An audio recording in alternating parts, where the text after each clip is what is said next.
নির্বাচনের ফটোগ্রাফি এবং ভিডিওগ্রাফির কাজ নিয়ে হামলার অভিযোগ।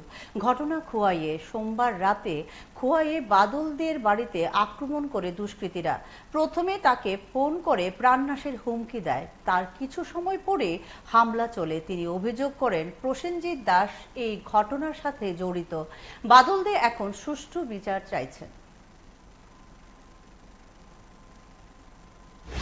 একটা টেন্ডার আছে, টেন্ডার বলতে ফটোগ্রাফি ভিডিওগ্রাফির টেন্ডারের কাজের লেগে বাজে আজকে টেন্ডার জমা না দেই 3-4 দিন ধরে অনেক ফোন টোন আইতেছে।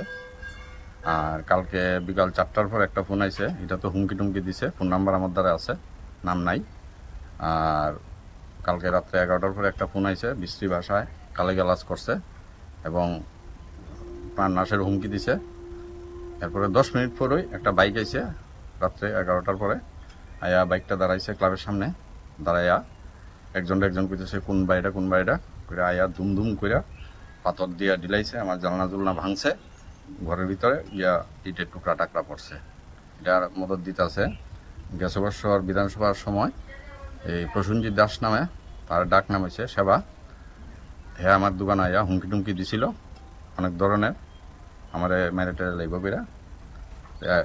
এই ঘটনাটার পিছনে হেই মূল দায়ী এবং কারণ, সবকিছু হেই করাইতাছে।